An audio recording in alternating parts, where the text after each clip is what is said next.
Sa videong ito, pag-uusapan natin kung ano ang solusyon sa mahirap na paggamit ng brake lock katulad nito. O kung di naman kaya ay magaan gamitin ang ating brake lock pero umiikot pa rin ang ating gulong kahit naka-apply or naka-activate ang ating brake lock.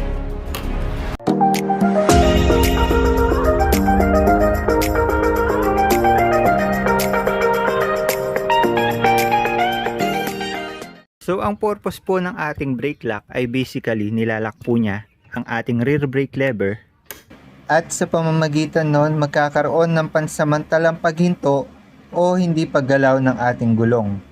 So isa po ito sa safety feature ni Honda Click kung saan magagamit po natin ito kapag nagpaparada tayo sa mga alanganing lugar at also ginagamit din natin ito kapag pinapainit ang ating motor base sa ating manual.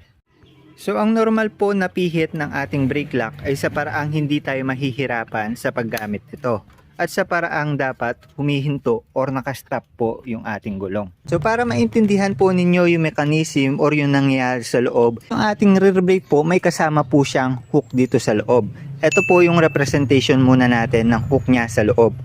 So yan, constantly gumagalaw yan kapag nagpepreno tayo. So kapag ginalaw natin itong rear brake natin, gumagalaw po itong ating hook paatras. So dito naman po sa ating park brake, meron lang po siyang diretsong bakal sa loob. Example po niyan or halimbawa po niya ito. So ganun lang po siya kasimple mag-operate. Pag nagpreno ka, gagalaw to paatras tapos pwede mo nang i-hook ng ating brake lock. So para may operate po ng maayos ang ating brake lock, kailangan maayos din po ang adjustment ng ating brake lever. So unang senaryo po natin ay nahihirapan po tayong gamitin or i-operate yung ating brake lock dito sa ating brake lever. So ang pinakaunang cause po nun ay dahil sobrang tigas po ng ating brake lever. So matik po na kapag matigas yung ating brake lever or nahihirapan tayong ipihit to, mahihirapan din po tayong mag-brake lock. So ang nangyayari po kasi dito sa loob, nahihirapan po yung hook na saklitin or sungkitin yung ating brake lock. So ang nangyari po, nagkakos po ng traffic dito at nahihirapan pumasok yung ating lock.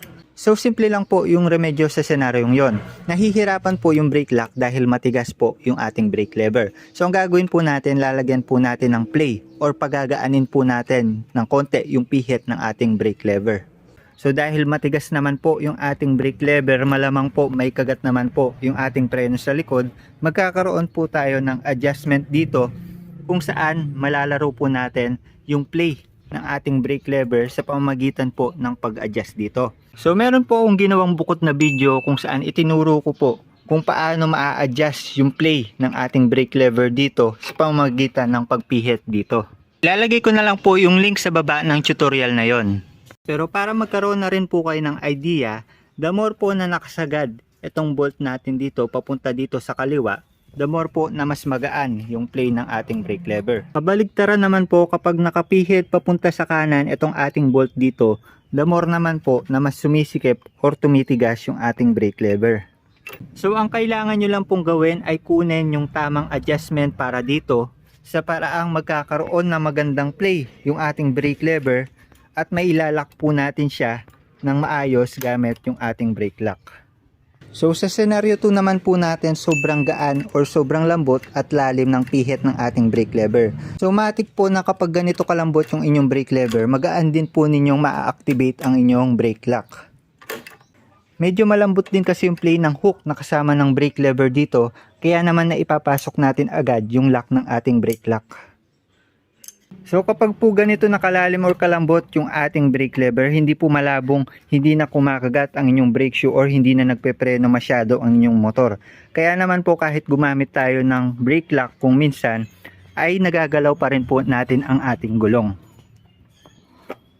So ang solusyon po para sa mga ganitong senaryo, meron po tayong dalawang step na gagawin.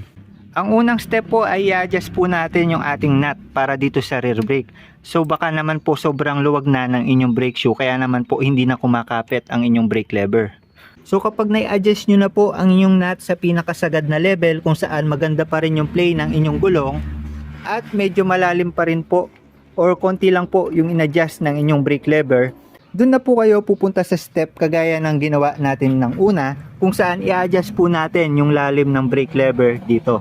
So lagi nyo lang pong tatandaan na nakasalalay sa magandang adjustment at play or pihit ng ating brake lever at ng magandang adjustment ng ating mga nut at ng mga tornilyo ang resulta ng maayos at magandang pag-operate ng ating brake lock.